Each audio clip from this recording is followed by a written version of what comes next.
A lot has happened in the world recently, hasn't it, that feels like it's been completely unpredictable. When it comes to Donald Trump and his new administration, let's be honest, none of us really have the foggiest clue what might be coming next.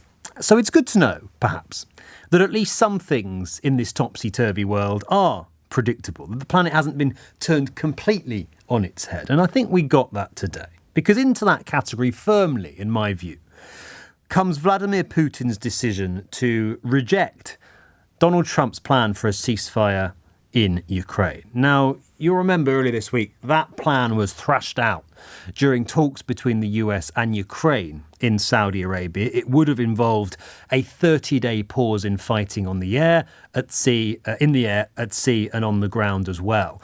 And after that agreement between the US and Ukraine, all eyes turned to the Kremlin to see how Russian dictator Vladimir Putin would respond. Well, today we got the answer, and it was, as I say, completely and utterly foreseeable, because Vladimir Putin has pretty decisively rejected that plan for a ceasefire in Ukraine. What he said is that it will be on Russian terms that the fighting stops, and he will not agree to any sort of truce until his conditions have been met. Which begs the question, what happens now? Because what Putin has done today is hit the ball very firmly and very hard right back into Donald Trump's court. So we now wait to see how the US president will respond. And bear in mind, this is a man who's been saying in recent days that he thinks Putin wants peace more than Zelensky does. How he will respond to Zelensky agreeing to his ceasefire proposal and Putin pretty definitively rejecting it. What do you think happens now? What do you think should happen now? Should Donald Trump continue this sort of back and forth negotiating, trying to get Putin to agree to something that, in my view, he's never going to agree to? Or should this be a sign, as if we needed one, that Vladimir Putin is not the sort of man that you can sit down and have a reasonable conversation with, that Donald Trump cannot sit there and say, come on, Vlad, what about this, what about that? That Putin responds to strength and pressure and might and force, and that's about it. That the only way that Putin is going to agree to end this war through diplomatic means is if he is forced to do so on the battlefield. That Russia has to be put into a far weaker position than it's in now for him to agree to what Donald Trump wants him to agree to. 0345 6060 973. What should happen next in these peace talks that seem unlikely, where we sit tonight to lead to peace? Is it time to accept, on Donald Trump's part at least, that he needs to just stop negotiating with Vladimir Putin? I'll tell you my concern. My concern is this, that Vladimir Putin has shown time and time again that actually he is a very canny, very cunning politician. And my fear is that he's far cannier, frankly, and far more cunning than Donald Trump. That right now he seems to have Donald Trump wrapped round his little finger and is completely and utterly outmanoeuvring and outplaying him. The only hope that I have is that Trump at some point realises that he's being made to look a fool, gets very angry about that and turns against Putin in a way that really should have happened a long time ago, but for some reason hasn't. So I hope this is a wake-up call for Donald Trump and the US administration, that Putin is not a reasonable man who we should expect to be reasonable. He's not a man you can actually negotiate with in any good faith. And even if a deal is agreed, he's someone who has shown time and time again that he will lie and obscure the facts and go back on his word. So even if he does say, yes, I agree to this deal, not for a moment do I believe that he will stick to it. So in my view, time to accept that we cannot negotiate with this man. We cannot approach this from a position of thinking he will be reasonable and sensible in his talks about the end to the war in Ukraine. That what should happen now is Donald Trump throws his weight fully and staunchly, in a way that he never has, behind the Ukrainian cause and steps up rather than down the support that his country has given to Zelensky and his forces. That's what I think. But what about you? Give me a ring, 0345 6060 973. What should happen now? Is it time to stop negotiating with Vladimir Putin? Your calls to come on that in just a few minutes' time. First tonight, Colleen Graffy joins us, former United States Deputy Assistant Secretary for Europe and Eurasia under President George W. Bush, and also a law professor at Pepperdine Caruso Law School. Colleen, great to have you with us again on LBC tonight. Thank you for coming on. Were you surprised by Putin's statement today? No, I wasn't. It was a sort of trying to stay on good side by somewhat accepting the notion of a ceasefire while rejecting its implementation.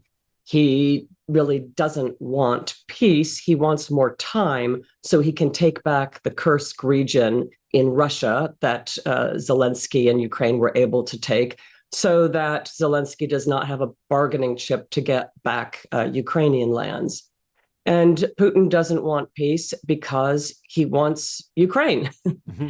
And he's not going to get Ukraine in any peaceful way if Ukraine has anything to say about it. And so you notice also that he said, we need to get at the root cause of why this is happening. Well, of course, according to Putin, the root cause of all this is the collapse of the Soviet Union. Mm. And the root cause is a sovereign and independent Ukraine. And the solution to that is going to mean not peace, but the end of Ukraine, and also potentially the end of large swaths of Europe. So I agree with everything that you said. He's not a man you can negotiate with. So where do we go from here? Unfortunately, the Trump administration gave away concession after concession before they even got into the negotiation, which, as I've said before, you don't give a concession without getting a concession. So being Donald Trump, he really could just say, you know what, I take it all back. Maybe we will give Ukraine NATO membership. Maybe we will insist that they should get their territories back, Crimea and the Donbass region. And you know what? Maybe there does need to be NATO troops stationed in Ukraine. And maybe we should give them a dome, an iron dome over the country so that at least even the western part. So I think the only way out of this is for Trump to basically take back all the cards so that he can now play them and come back hard on Putin. And that also means opening the taps on oil, which Trump would be terrific at doing, and just say, we're going to flood the market with oil.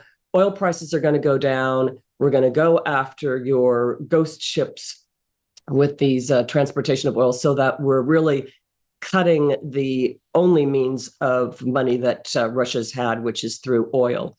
So Trump could do that, but will he do that? That's the other part of the problem. That was my next question. What chances, Colleen, do you think of Donald Trump doing the things that you've just outlined he should do? Well, I hope that he is annoyed enough by Putin that that is his reaction.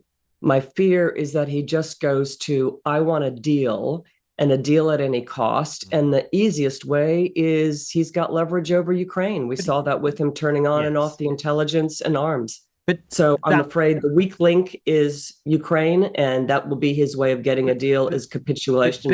But he must be aware, Colleen, surely, of how weak that would make him look. He would look to the whole world like he'd been completely and utterly outfoxed by Vladimir Putin, because that would be the reality. He must be aware of that. You would think so. And I think that should be a point that a lot of voices say in his ears. So the Trump whisperers need to be saying, you're going to look like a big loser if you do this. So, you will be the next Chamberlain and don't go there. That would be Churchill instead.